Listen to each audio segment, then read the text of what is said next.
All right, welcome to the boardroom, ladies and gentlemen. Professional. We are professionals through and through. I'm your host Begelmode. I am joined by our CFO Magic, our COO Motorboat, and our intern Melly. We have some terrible topics to you. This has absolutely nothing to do with technology or gaming, but scientists accidentally bred the fish version of a liger. It's called a sturtlefish. It looks dopey as heck, but I love it. That's the topic I'm excited about this week. It sounds like they're trying to say a turtlefish, but they just suck at speaking. It sounds like one of the what is it? A turtle duck. Like look, Avatar animal mashups kind of things. This isn't the time for discussion. This is the time for you to read out your chosen entry. Hackers took over dozens of high-profile Twitter accounts. Oh my god, you are the worst person on the planet. This was not supposed to be your topic to announce. Crab Champions has been revealed. You know what? Screw it. Magic, just go. Odysseys of Theros, a new D&D book has just been released in print. And with that, we would roll an intro if we have it, but we don't. So let's talk about what we're playing this week. I will go first. I have played nothing since last week. What? So my work schedule basically means I had zero time whatsoever. So I've only played Helltaker to 100% it. I played like 30 seconds of Robot Roller Derby Disco Dodgeball, in which I tried the arcade mode after not playing the game for like 5 years. I died horribly on the first round, and I said, screw this, and I closed out. And I got some footage for Rebel Inc. Escalation. The big event in my life is I released my video essay on why Rebel Inc. needs a better tutorial. It was well received by the community of Rebel Inc., the two people that commented on my Reddit post. So I've got that going for me. But yeah. How old is this game? It is in early access, so I believe it's a year and a half old now. Let's double check on Steam. The game launched in October of 2019, so it's not even a year old technically. Yeah. Ugh. So yeah, that is where my life has gone. I've been working 40 hours a week, and it's surprisingly difficult to do that and have no free time, which I don't. So Really? Yeah. It's hard to work a full-time job and do literally anything else. Hang on. We have our first independent contractor on the show. Welcome, Saint Prophet. Welcome to the boardroom. Hi. So Saint Prophet, our first independent contractor. What have you been playing this week? Dicey dungeons and 11 to 12 hours of work a day. Hey. They're both really exciting, but one is more fun than the other. Work's more fun for her. look, I know you like work, but you gotta chill out. What is Dicey Dungeons? It's like Slay the Spire, except it's all the RNG is based on dice rolls, and instead of deck building, you basically have like 6 equipment slots, and I could just stream it. It might be easier. No. I won't be recording Slay that. the Spire. We're making a very stupid podcast right now. Whoa, did you just ask what Slay the Spire is? Yes. It's a roguelike deck builder. What company Okay. are you running? Oh God! One of the rules of the boardroom is you can't swear, because then I have to beep that. So thanks for making me. This is going to be a very these are fun things you should podcast. probably tell me ahead of time. As an independent contractor, my rules are looser according to my non-existent employment contract. This is going to be a very long boardroom meeting today. Where's your head of HR? Because they didn't do a good job onboarding me. That was supposed to be delegated to the intern in between coffee refills. You don't know. You know I don't drink coffee. Hot chocolate all the way, man. Yeah, but you're the intern. The intern does the most banal tasks. Who says I do anything? That's a fair point. I just look like I do stuff.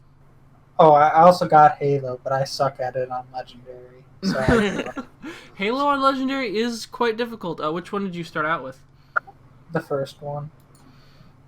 Um, After the first, after dying a bunch, and I didn't understand what I was doing wrong. Yep. And that was 2 weeks ago. If Red Leader was here, I would get into a discussion about why the first Halo game isn't a very good game.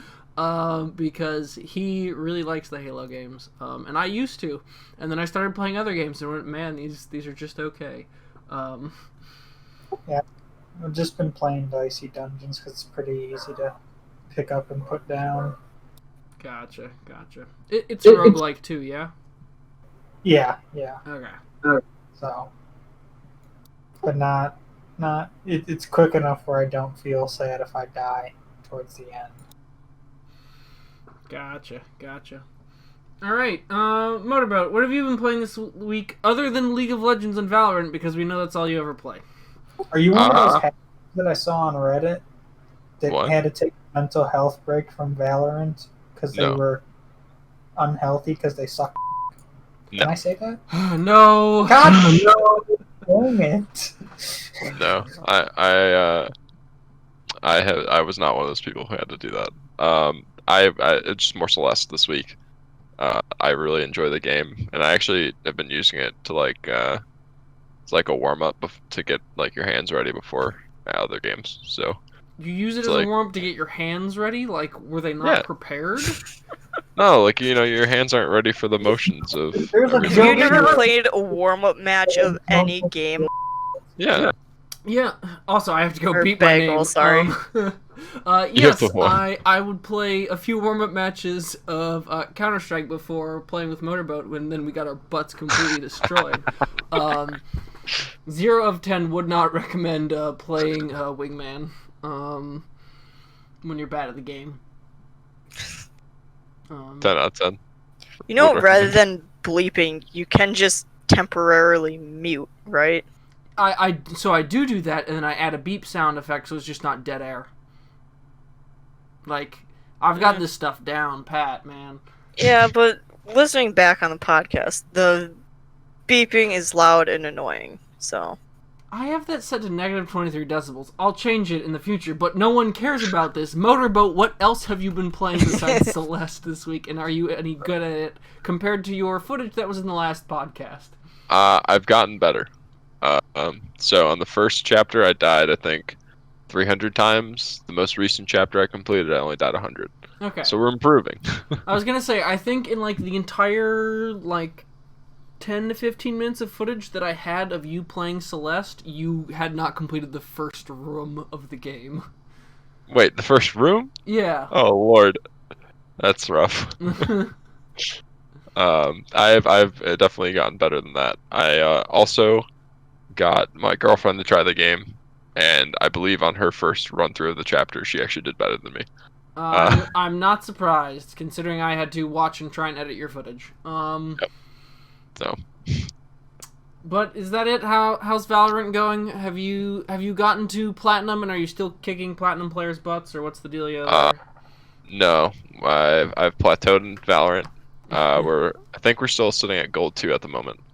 And then in League, we are back up to Diamond. We have climbed back up, so Gotcha. we're back.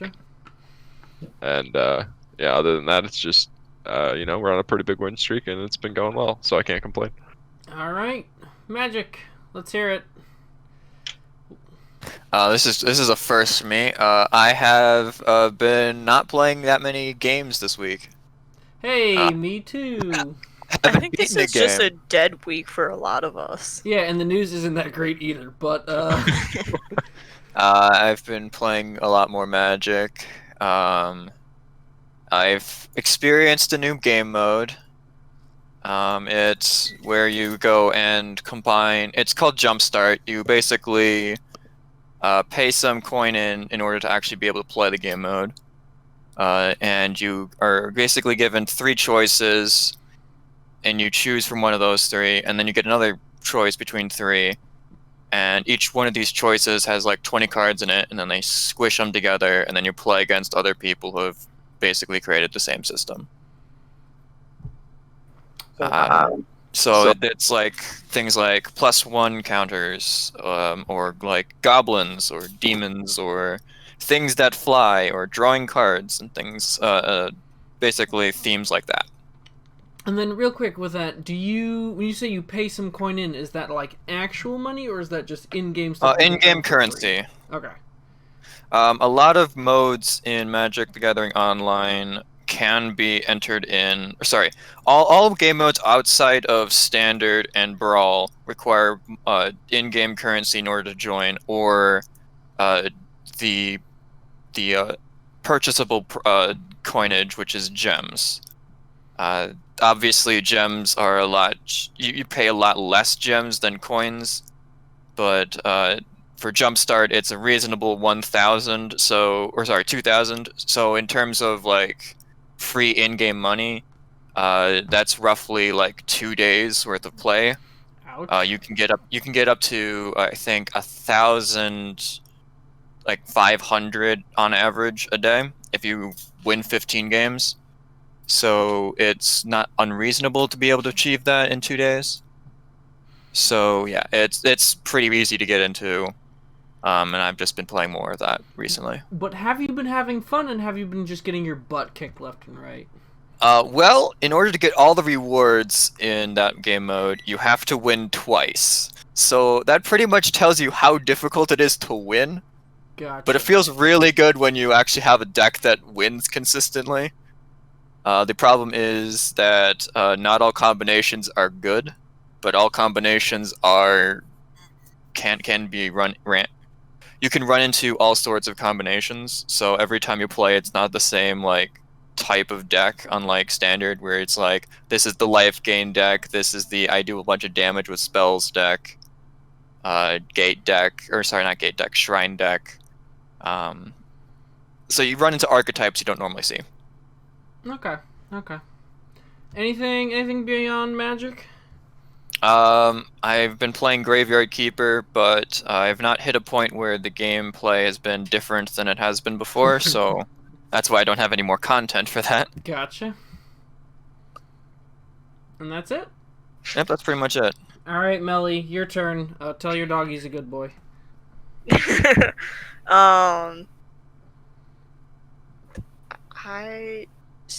I played The Last of Us 2, but that's on PlayStation, so I don't have any footage of it. That's okay, you can still talk about it. I know how it goes. Like, I've seen other people play it. I know the ending of it. I've heard a lot of criticism. Don't spoil it, because I don't know the ending yet. Oh gosh. I'm only a few hours into it. How have you completed the prologue yet? Yes. Okay. Yes. I'm in Washington at this point. Gotcha. Okay. Okay, so there's a lot of hate that I've seen against the story and the choices that some of the like the writers have made, and while I agree that I don't like the choice, I also absolutely understand why they did what they did. Mainly talking about that first. I'm pretty sure. Yeah. So hang on. Does anyone here care at all about The Last of Us 2? Well, don't spoil it. Can we spoil the prologue, do you care? Which takes an hour and a half? That's the issue. The prologue takes an hour and a half into the game. Like it's a long prologue, but it's the prologue. I don't care. I'll probably forget anyway. Okay. So Joel gets murdered by Abby in revenge. Yeah. Yeah. So now you're Ellie right now, and you're going to go hunt down Abby at this point. Yeah. You're basically trying to hunt down the entire group that was there, mainly Abby, but the entire group, and like I understand why the writers wanted, or why the writers killed Joel off, but like obviously I feel like I played The Last of Us 1, and having gone through some of the memories or flashbacks or whatever they're called in The Last of Us 2, like parts between where the relationship between Joel and Ellie is there. I would have loved a game that was basically all of that. And just like, hey, we have this relationship now. Here's another story, and like all of this stuff happens, and it's Joel and Ellie dealing with the story. So what I'm hearing is it suffers from a problem that a lot of games have, which is they are showing you things, but they're not letting you do anything. Well, no, because like, I think the problem is that it shouldn't have had a sequel. That is really the problem with. So, well, gosh, this fine with deserves it a having a spoiler sequel. episode overall, I like this. But yeah. Yeah, I like the. I 100% agree with the writer's thoughts about it, because killing Joel makes the players hate Abby as much as Ellie hates Abby. So I want you to talk about this after you've played the game more. I've got the whole game spoiled to me, so I want to see your opinion on this after you've played more of the game. I would love to do a spoiler cast on this, as someone who hasn't played the game but knows the story and has watched all the cutscenes. For The Last of Us 2 or The Last of Us? Last of Us 2, and then I saw someone play through The Last of Us 1. The issue is I didn't have a PlayStation, and I'm just not going to drop that kind of money on it. Like, I've thought about streaming it, because you can do PlayStation on your PC now through a streaming service. I've thought about just getting the 1 week free trial and, like, burning through that really quickly. But yeah, okay. Alright, and with that, I think everyone has talked about what they've been playing this week, if anyone wants to add anything else. I just kind of still want to talk about Last of Us 2. Okay. For the point that I have gotten into. Mm-hmm. I 100% agree with what the writers did, killing off Joel, solely because it makes the player super invested. Like, could they have done a different story? Yes, but I doubt the players would be as invested in getting the revenge, especially with the flashbacks that are shown, rather than if they would have like killed Tommy or like killed off some other character or like kidnapped some character. Because straight up murdering the protagonist of the first game that you've spent, depending on how fast or slow you go through the game, multiple, like at minimum multiple hours playing as this character and going through the entire story and developing the relationship with Ellie. And then in the second game, you're playing as Ellie and you're like, oh, this is sweet. What? That character that I spent however many hours playing as and like developing their story is dead? I want to kill the bitch that killed him. And like, she killed him in the most ferocious way right in front of Ellie, and I hate it. So okay, I got 2 questions for you. A, did you like Last of Us 1? Yeah. Did you? It was a good game. Did you like Joel as a character? Yeah. Okay, just one. Are you kidding me? I have to censor your photo now. Oh my god.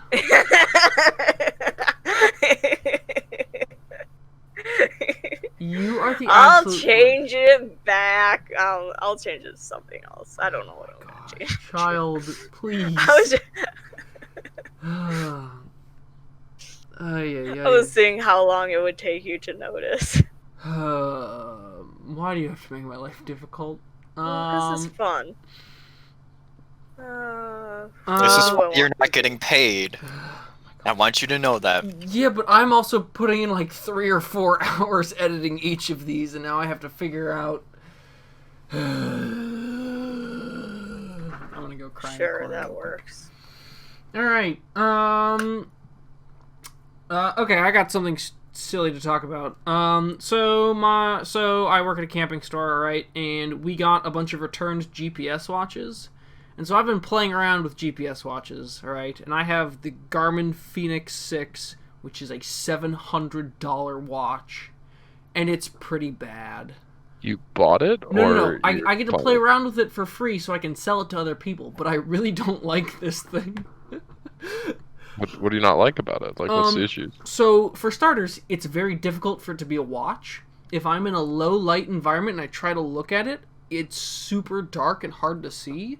It doesn't have Meanwhile, like a light up thing. so yeah, you have a light button, but like I am right now in the basement. I have on a light, a lamp, and the glow of my 2 monitors and my RGB keyboard, right? And it's still dark enough to where I struggle to read what time it is. Like, That's kind of messed up. it's not great, honestly. Way to change the brightness settings on it. So that's the thing. Your brightness settings only affects the when you press the light button. It's only the backlight. What you can't have the backlight on constantly, and you can, or if you can, it's this feature I've not been able to find under the blacklight or the backlight settings. And so it's not been useful. I'm comparing it to my Suunto GPS watch, which I bought used for like $270. And that thing, you can customize your main screen a bit, right? You can be like, this is the one that shows the time, this is the one that shows you a compass if you really want that. You have one that shows your training metadata. You have one that shows you like another one that shows you a barometer and whatnot. On this one, you can't really do that. You have to find individual whole new watch faces from Garmin, or you can create your own using their API, which I'm not going to bother with. But like, you have to download an extra app on your phone just to change the watch face that you have. Yeah. It's just The Garmin Connect app. Garmin Connect, you can do it through there, or they recommend you download the Garmin Watch Faces app, because you need 2 different apps that should be snowballed into one. Oh, that's weird. Another thing I don't like is you have to change your watch settings in the watch itself. You can't do it through an app. So when I'm trying to set up my running profile, I have to page through like 30 different options using these crappy little watch buttons that are just a pain to press over and over again instead of scrolling through on a list like the Suunto ones. Like, all right, I just need to rant about this thing because it's so much more expensive than the watch I have, and it's such a subpar experience that I just have to talk about it. Gosh, what else don't I like? Man, oh man. Yeah, that's the big stuff. Like I do like the fact that it has like smartwatch features. So like today I answered a phone call by pressing a button on my watch, and that was really helpful. But like, all right, sorry, I just wanted to rant why a $700 product feels subpar to and this is like a brand new thing as opposed to like a 5-year-old watch that costs half the price. All right, whatever. Let's move on to the news this week. How's that sound? If no one else has anything else to talk about in their lives, because that's the big thing that's in my life right now. I mean, I made a bunch of pickles last weekend, like Ooh, 24 32-ounce jars. So, real quick, just to clarify, they were cucumbers you would purchase from the store, yeah? Some were cucumbers, some were labeled as pickles, so smaller, firmer, kind of denser cucumbers. Gotcha. But like specifically for pickling. Did a low pasteurization method with a low pH cold pack kind of recipe, like a Clausen pickle. So my fridge is filled with those now. I purchased an ice cream maker this morning, so that will be coming. Oh gosh, what flavor are you going to make? Chocolate. No, we don't just do chocolate. I'm gonna make No, you gotta do chocolate. Candy. You said candy? Fudge or special brownies that I may or may not have. That's a YouTube-friendly topic. Yeah. Special brownies, they have little bits of chocolate in them with more chocolate. That's what I mean by special. So you are fully allowed to say what it is. This is not a banned subject. But all right, let's get into the news. Hackers took over dozens of high-profile Twitter accounts, including those of Barack Obama, Joe Biden, Elon Musk, Kim Kardashian, and Apple, and used them to post Bitcoin scam links. Holy crap! So if you guys haven't seen, there are Twitter posts where it's like, hey, I'm giving back or whatever. All Bitcoin sent to my address will be sent back if doubled. If you send $1,000, I will send back $2,000. Only doing this for the next 30 minutes. Enjoy. And this went on a crap ton of different accounts. In total, the hackers supposedly recovered something like $118,000. But it's not known if that $118,000 is the scammers themselves sending money to make it seem like it's legit, or if that was just from average dudes. Yeah. Oh, and the hack appears to have come from inside Twitter, whether it was an employee who screwed something up or whatnot, because most of these accounts were protected by two-factor authentication. It's also interesting to point out that they said that the only reason Trump's Twitter account was not taken over was because he has so much more extra security in place since becoming president, that they have a special thing for that. Yeah, this is... Yeah. Well, I mean, you forgot to mention that there's also the possibility that someone from within Twitter was in on it. Yeah. So it could have been that. It also could have just been social engineering where they're like, hey, we need this. Hey, we need this. Or a phishing or just something like that could have happened. But it appears that the attack came somehow from inside Twitter where they got access to Twitter systems. So... Yeah. Fun fact, in part of the hacking, the administrators panel got released to the public as a result. Oh, yeah. And it's now been confirmed Twitter can shadow ban you. Yep.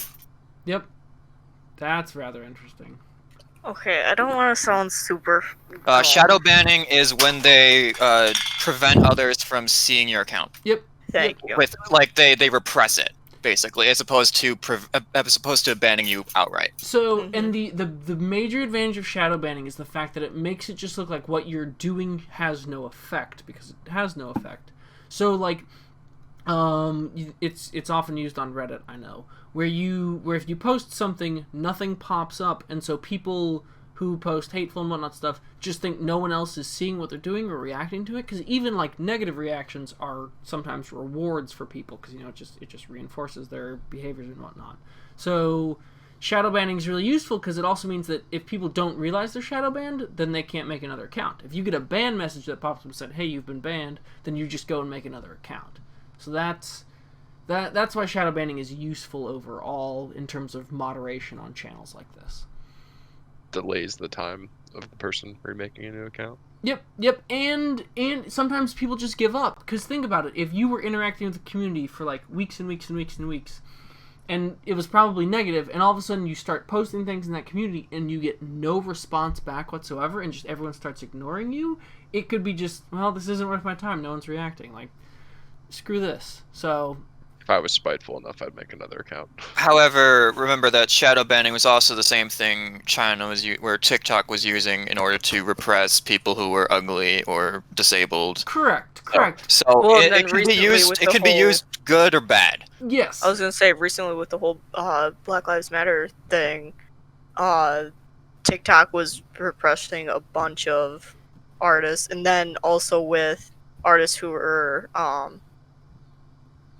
I think very similar to what you were saying, like ugly or disabled, but also people in like niche, like category groups. I guess, but I know a lot of D&D TikTokers that were like they tried branching out to just like just other topics in general, and all of a sudden they just weren't seeing any of the viewers, and as soon as they went back to like their topic that got their channel a bunch of views, then it was okay for a while, or like it got better, and so it's like, okay, well, that might have been suppression of the channel of the topic.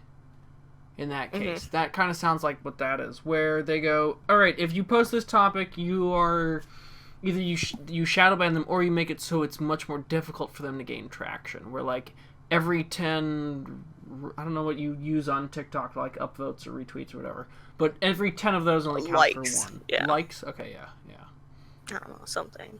Yeah, I don't know. I just, without knowing how they've been using shadow ban, I don't trust anybody who has it, really.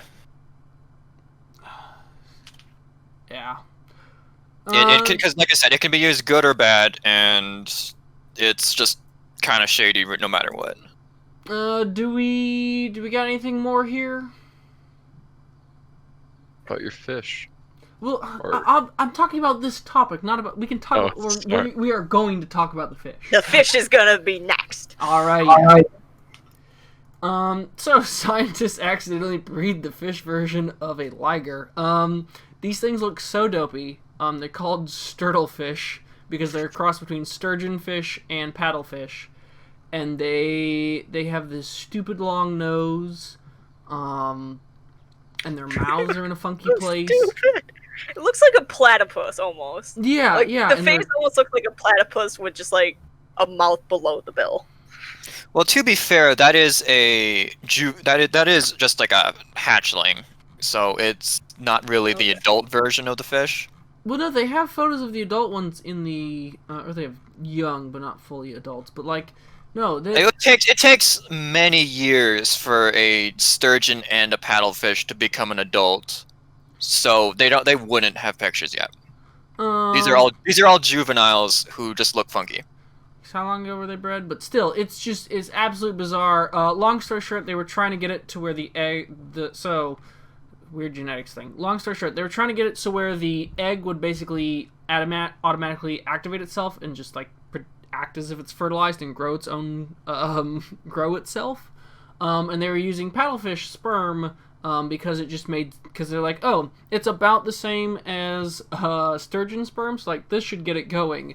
But instead, the eggs got fertilized and they grew, and both of them are like I think like their divergence. Yeah, their most recent convergence was 184 million years ago evolutionarily. So like that would be like us being able to have kids with monkeys. No, not even farther back. Like, gosh, what's a good synapsid? Are there any synapsids that aren't mammals that are still left?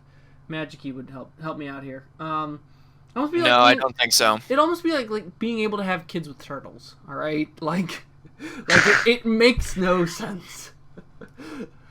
They just. I just like how the two hybrids just look so dissimilar, or like different from each other. Yep, and they.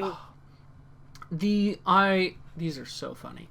All right, I thought that was fun. Okay. By the way, 15 years for a male sturgeon to be adult, and that's on the younger side for sturgeon. Gotcha. The real interesting thing is if they're actually reproductive. Normally hybrids aren't, but if they are reproductive, that would be really fascinating. So they have mentioned that they're not going to do anything with them. They're just going to let these guys die out. So why? Well, they're currently in a fish farm, aren't they? They are, but they have no intention of keeping them long term or anything. They're just going to let them eventually die out. They're not going to kill them or anything. Well, yeah, but if they're kept in a nursery long enough, they might be able to reach maturity. But yeah, I guess if they're just gonna like slowly kill them off, I guess then we won't see. The other thing they said they're afraid of is they're also afraid that if they get released to the wild, they could have negative consequences if they can breed. Oh yeah, they definitely. Like I said, it'd be interesting to see. It would be an evolutionary like importance to know if they can breed or not, but it would be environmentally terrible if they were to be released. Yeah. Which is why they should be. I feel they should be kept alive in a nursery and fed until they've reached sexual maturity. My mom's a bully. To see if they, can breed and whatnot. Also, Saint Prophet, I'm very confused as to why you posted a chart of onions. In case anyone watching your podcast needs to know what type of onion to use for dinner. My recommendation is shallots because lots of the times most other onions are way too big to be used. Talking about. All right. Too small of a meal. Or you could just not use onion. That's not. I would like to point out that I once invited Melly over for dinner. All right. to cook, and I was cooking Pasta! tacos, okay, and it was Taco Tuesday, all right, and so I had it, and my traditional recipe that I use chicken, I use green peppers, I use onions, all right, and I've got a spice blend that I mixed together, all right. She picked out every single vegetable from the. That's because vegetables are terrible. It's a Wisconsin thing. I swear to God, I'm surprised everybody doesn't die up here from lack of like fiber. Like is bad. Look, fruits and vegetables, not great. I eat like 2 pounds of fruit a day. Okay, that's you. That's good. Fruit is good. Vegetables are good. Look, I'm living my life just fine, eating my normal foods. Just all right. Fine. Yes. That is in very large I am perfectly healthy. That's all you need to know. Yeah, right. Your diet of Pepsi would like to disagree. Anyways, moving on. FaZe Clan president departs. It's time for gaming to clean up its act. I thought this was great. I like how it was kind of a big... Like, I don't want to say it was a big FU to FaZe, but one of the things that I saw in the article is he's like, yeah, they just weren't, like, diverse at all. It was a bunch of, like, college white frat boys. Yeah. And then they tried getting, like, quote from, like, current FaZe Clan members, and we're like, we're always trying to diversify, and, like, we think we're a super diverse group. And I was just like, look through your members. So it's worth noting that the new group that what is the new group called? Oh shoot, it's XSET. Where XSET has something like of the new group they've signed, they have only like 3 females in their quest for diversity and whatnot. God, I just so. His whole point was like, yeah, we're gonna start off XSET being diverse, not have to like work our way in it. So to be honest, okay. It's not a bad push. Like, no, I understand the sentiment behind it. Yeah. Cause oh gosh, I hate to bring this up as news, but like Gamer Girl, the video game, yes, where we're like it's a pretty bad stereotype to be a female streamer on Twitch, and I don't know, maybe this will help clean it up. Oh no, absolutely not. Well, you meant accent. Absolutely not. Yes. The accent, yes. Yeah, sorry. Gamer Girl would clear it up. I'm like, no. No. Gamer Girl, I think, is going to be a horrendous flop. And I can't believe we are talking about it, even though I vowed not to talk about it on the show. One of the issues XF. The funny thing is now you have to put it and link it in the video. No, I don't. Anyways. Yes, you do. I will put it in the comments. I hate you all. Well, wait, real quick. One of the issues XF might be facing is just the fact that a lot of the big female streamers who aren't facing those stereotypes are already a big followings, already picked up by teams. So yes, but you can still attract talent. You can still do drives to find low, I don't want to say lower end ones, but smaller ones, and use this as a jumping board for them. This is something I think they're trying to make it as they're trying to push people out there to get it to make gaming more diverse, as opposed to seeking big names already and pulling them in. That's my understanding behind this. This is more of they're trying to push stuff forward instead of just like corral a bunch of diverse people and go, hey, check it out, we're diverse. Well, yeah, but you still need a starting point. So you need. Correct. I imagine he's going for like big names first, and then once he has that, maybe he goes further. See, I don't pay attention. So like they list a bunch of names, but I have no idea if any of these people are worthwhile names. Yeah. Cripes. Okay, so they have a... Oh gosh, I like how they have a Miami Dolphins linebacker on the team. Wait, where is this list in the article? Am I missing it? They say we want so they have Miami Dolphins linebacker Kyle Van Noy. They have a member of the USA skateboarding national team. I did see that part. I thought that was pretty funny. I find that interesting. I'm just like, okay, sure. Yeah. So it's, yeah. That's. Yeah. I see it now. Yep. What? I don't know how to pronounce those people's names, otherwise I would. It's not letting me Oh, do it. yeah, I guess because I don't have a know many of those subscription to people. New York Times. You don't need or a an subscription, account. you just gotta punch in your email address. I don't want to. Oh well. I do like that they're in Boston though. Yeah, the fact that they're in the East Coast instead of LA, because it's I bet you it's so much easier to find it's easier to find the same white Wonder Bread streamers in LA than it is to find them in Boston and whatnot, because everyone goes to LA for that scene and whatnot. Yeah. Because like most of the big YouTubers are all out in LA area just to make it easier to get to one another. Yeah, I was gonna say almost everything for that is in California at this point. All right. Anything else to comment on here? All right. This is I really wish we had Red Leader here for this.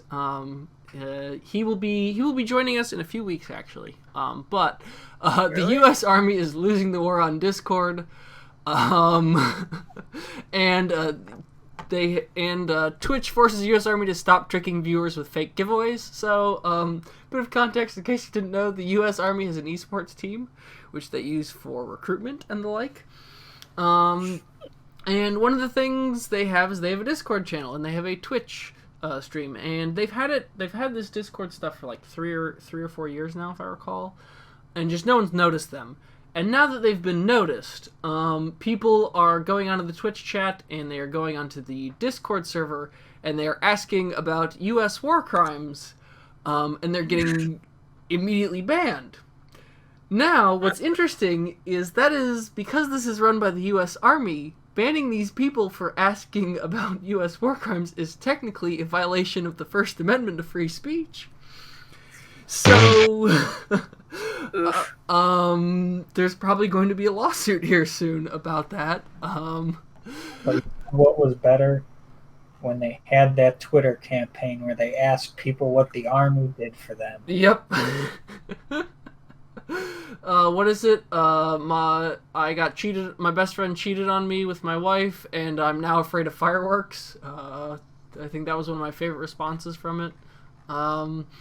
Yeah. So it's also really interesting because on their Twitch chat, they will occasionally post giveaways for an Xbox controller, but when you go to the giveaway site, it's literally just a recruitment form for the Army, and you don't win one. That's super shady and awful. Like, holy crap. So even if you get recruited, you don't get the Xbox controller, or what? It's just a sham giveaway. It's nothing. It's just, hey, go to this link to find a free Xbox controller giveaway, and it's a submit your stuff to join the U.S. Army. Wow. Yeah. I don't know. It's worth it. Xbox controller for 4 years. So that's kind of sad that we are trying to trick kids basically into joining the Army through a Xbox controller giveaway.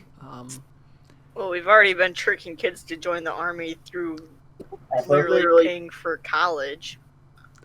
Yeah. And once again, this is why I really wish we had a red leader. Because it would be more than Intel. Say what? Stock shares for AMD went above Intel shares. All right, we could talk about silicon, but I don't think anyone here but me and you would care about that. So what is the significance in my life to what you just said. So, okay, you know how... Okay, so the CPU of your computer is the brain, okay, and 3 different people make brains for them, okay? Intel makes brains, AMD makes brains, and ARM makes brains, okay? I've heard of Intel and AMD. I've never heard of ARM. ARM makes the chips that power your cell phones, mostly. Gotcha. So the big deal is AMD is something like a 10th or like a 20th the size of Intel, and they are now, their stock price is now worth more than Intel's. Now that doesn't necessarily equate to they are worth more overall. Quick disclaimer, in case, because we jumped on this, I am technically an AMD shareholder, so any publicity for AMD actually gets me money. I'm just putting that disclosure out there so I don't get sued later. So go belly Intel right now. Long story short, in the most recent years, Intel has kind of stagnated. They've not been able to basically push their processors forward in the traditional way, where most people like to usually shrink the size of your transistors, which makes your chips more power efficient. Intel has not been able to do that recently. They've been stuck at 14 nanometers. AMD is currently on a 7 nanometer process. Don't quote me on that. Well, I mean, you're quoting yourself by putting it in this podcast. Yeah. Once again, no one here cares about silicon but me, and I find that really interesting. We can skip the 12-pin power connector. It's kind of weird and interesting to see that. It's kind of stupid that it's 2 8-pin power connectors that you then turn into a 12-pin power connector, and it's not actually just a 12-pin. Whatever, who cares? All Xbox Game Studio titles for the next couple of years will run on Xbox One. I think this is a bad move, Microsoft. Yeah, but they're cross-platforming with their the Xbox Pass or whatever, so it's going to be stuff that's going to move to the PC, and it's going to be a software as a service, if I imagine it. Yeah. See, the money is hardware's a one-time purchase either way. Correct. Digital, the thing that I care most about here is, so we talked about this a bit last week, how PlayStation 5 their goal is to get as many people from the PlayStation 4 to the PlayStation 5 as fast as possible. And Xbox, on the other hand, is taking the trend where if you have an Xbox One, keep it. If you want an Xbox Series X, you can get it, but both of them will basically be compatible all throughout. I think I'm opposed to this because it holds developers back. Having to code for an Xbox One and is a bit more difficult than having to code for like a PC, and from what I understand, the Series X is supposed to be, once again, stupid name. I have to say it anytime I say Series X, stupid name. All that comes down to is utilizing hardware. I mean, they've been using the same back-end code, which is why you can move Halo and stuff to the PC now, and all that. Like Sea of Thieves is basically 1-for-1. So I've read a lot of the Halo blog as they talk about porting it, and it sounds like they've had a bunch of issues porting it. Where I don't. Halo is a bad example because that one was old as fuck. But like the newer stuff, like Gears of War, Sea of Thieves, like some of those bigger AAAs that are just coming out in parallel now. I mean, Microsoft's just trying to converge on the market to make PC and Xbox just the same, and it makes a lot of sense. Yeah. Sell Windows, not Xbox, and not hardware. Sell Windows, collect data. Woo! Sorry, just got the notification that I am officially accepted to the animation program. Yay! Clapping! Congrats. You're supposed to clap. Anyways, I'll be sure to edit in like a crowd cheering when that happens. No, I just want one of those little like birthday party, like the things that you blow into and they go. I'll use the grunt birthday Ever party sound animate effect because I have that something as a to ringtone put on in my the- phone. Confetti. No. There needs to be confetti. You are not getting that because I don't know how to edit that in. So I think it's going to hold them back a bit. From what I understood, the Xbox One is harder to code for than a traditional PC, and by the sounds of it, the Series X is supposed to be better, as Prophet was saying. Also in that line, Xbox Game Pass will now include Project X Cloud Gaming. I find that kind of interesting because the whole point of Xbox Game Pass was the fact that you got free games for your Xbox, but if you include xCloud Gaming, with xCloud Gaming you don't need an Xbox. You can just play that. But the pass worked for the PC also. Yes. So I mean, it's like I keep saying, it's moving everything to a software-based platform Or where you use one service. do you know if Xbox Game Pass gets you free games on PC or just Xbox? From what I understand, like Game Pass is literally just tied to your account. So like if I have Game Pass or whatever, I believe like Sea of Thieves, if I owned it on the Xbox, I could just transfer it to the PC. I couldn't use it through Steam, obviously, but whatever their client was, the big selling point there was you don't have to rebuy these games as they kind of shift everything to be like just a master account. Interesting. Yeah, like, so would that be like through the Microsoft store, or would be some other store? I think the Microsoft one. Also, can you put in a pair of headphones, same profit? Because anytime I talk, I get horrible feedback. I just opened up the Microsoft store. Yep, it says included with Game Pass with some of these games. So yeah. I wouldn't be surprised if they... Origin did this, where, like, or is doing this, where if you buy the Origin Game Pass or whatever it's called, Oh god. you get it through Steam. I wouldn't be surprised if Microsoft makes that push, now that once they've pushed in with Halo on Steam, that they just start throwing more and more things on Steam. Because it was like, I think it was Gears 5, where they put it on PC, and there were literally like 4 or 5 players for all of Gears 5 on the Microsoft Store version of Steam. So they just told those people, here's your refund, go buy it on Steam. Yeah. I think we're seeing basically a coming of the platform wars to an end, like the digital platform wars coming to an end. Steam is going to come out ahead. They handle everything so much better, which is why in the past years Microsoft games finally ended up on Steam, which everybody thought was never going to happen. Yep.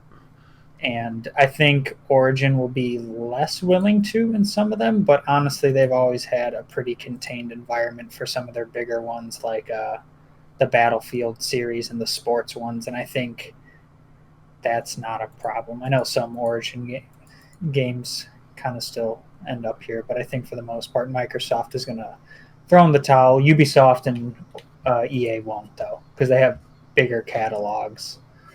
So, Stores. Origin has, or EA has stated their plan is to move every single game to Steam. They said this back in fall of 2019. So, yeah. See that? Yeah. I don't think Ubisoft will be so willing to, because they have, I feel like, a more diverse catalog than EA. EA really, they have some juggernauts, but Battlefield's been suffering from being, and the sports games are just kind of rehashes. Mm-hmm. Honestly, that should be a subscription model at this point, where you just pay your season pass fee, and then every couple of years they do a reboot on the back-end code to make stuff run nicer, and you just pay your season ticket to get your season updated teams. Have you seen the series Breaking Madden? No. So it is a dude, his name is John Boyce, he's a great sports writer. As someone who doesn't appreciate sports, I appreciate him. Where he looked at, I forget which version of Madden, but basically they had not updated Madden for like a decade or more. And so it was still using, I want to say, 3 bits to store. It was like a super low amount of bits to store all of the data and whatnot. So if you got the score above, I want to say it was like 234 or something in the game just broke because the scoreboard could not count higher than 234. It's a great series where he does the dumbest things possible to just, like, break the game. Like, at one point he's like, we are going to break the passing yards record for lifetime in a single game, where they just tried to pass as far and as many times as possible while keeping the clock as low as possible. It's a wonderful and amazing series, and you should definitely check it out. I die with laughter anytime I see it.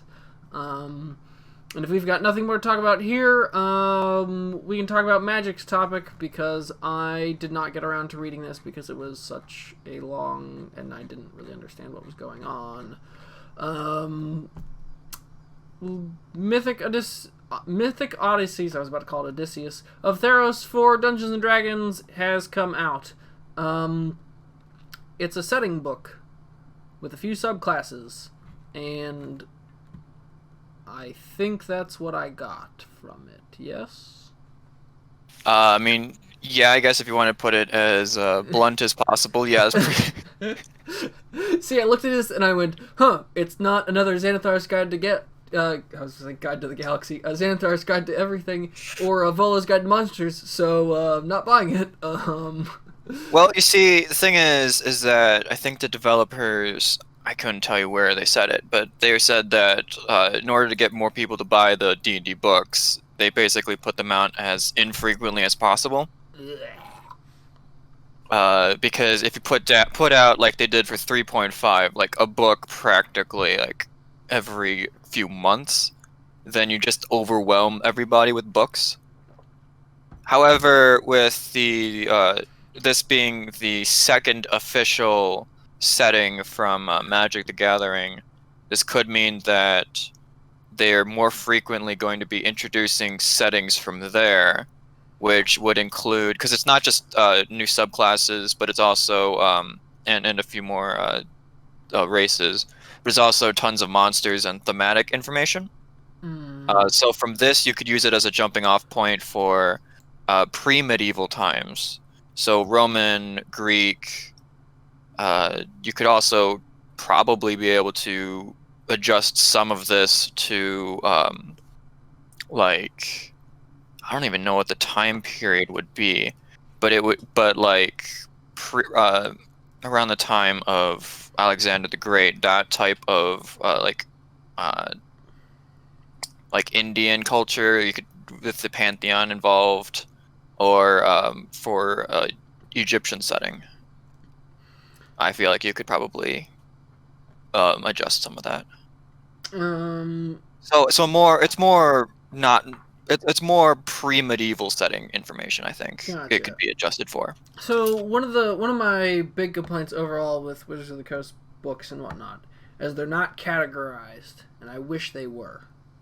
I wish that it was, these are the book. So you obviously you have the core 3, all right, and then you have here's a campaign book, all right. And I wish there was a giant label on the front of every book that was like, this is what this book does. This is what this book is for, all right? And then you could buy the campaign book. You could buy, like, the additionals book, or, like, an additional monsters book, like Volo's Guide, all right? And it was like, this is an additional monsters book. And, like, I wish there was an additional, like, players book, like Xanathar's, all right? I wish there were giant labels on all of them that says, this is what this has. This is why you should be buying it. Because, like, I'm okay with the settings book. Like, I will probably browse through an illegal copy somewhere at some point and like pluck a few ideas from it. But, like, I'm not going to buy this book because I'm probably not going to use most of the information in here. I want more monsters and I want more stuff for players, and that's really about it. I think it's got monsters in it. Yeah, but, like, it has more. It has a bunch of gods. It has some dungeon stuff, and different. Yeah. It sounds like it's like the Heroes of the Gods mechanics and whatnot. It sounds like something that for a very specific kind of play style and whatnot. But yeah. It sounds like something I will probably never use. That's all. Yep. Okay. Well, it sounds like something I want to carve like 30 pages out of. That's what I want. Well, yeah. I mean, that's typically though how most source books end up being. I'm looking at it right now on D&D Beyond. Yeah, it looks like they've got a ton more monsters in it. Okay. Yeah, that's what I'm doing too. All right, so maybe I will. But and of course, to round out, we will talk about Crab Champions because about 60 by my rough 60. estimation. Any idea how much the monster manual comes with? How many monsters?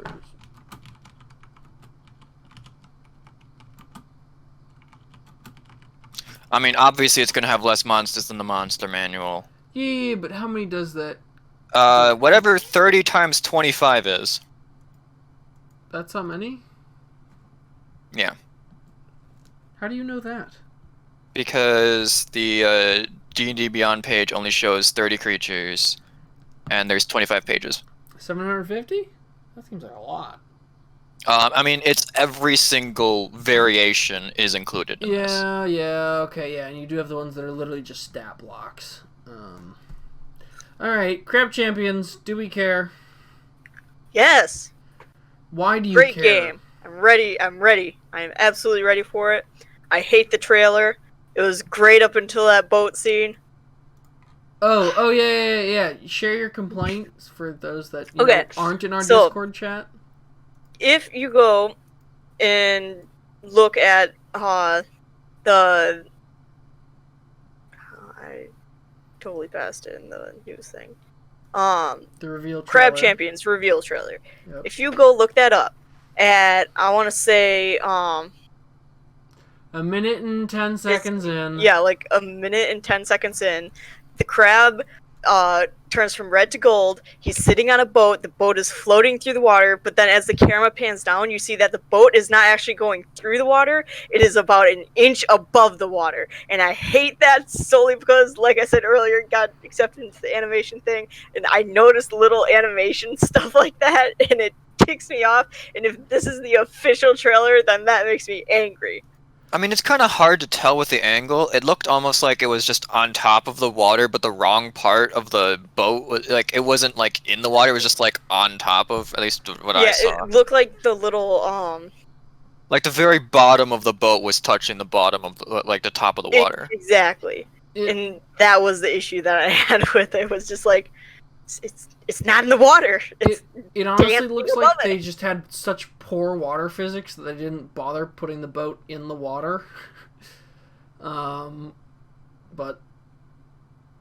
alright. Do we have anything else to talk about to end out the boardroom? I'm excited for Other Side.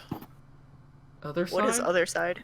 Other Side, it's kind of like, I guess mechanics-wise, it'd be very similar to XCOM Chimera Squad, but it's that genre, but grimdark. I have no idea what you're talking about. Other side. The plot is you basically... hang on, is it on Steam? Yeah. Other CIDE, as in the execution of others. Which is basically, I think what they're called is some other from another dimension or something. Oh, this looks like You can Fire save Emblem 15% almost. on Steam. That's that genre, but it's got time mechanics.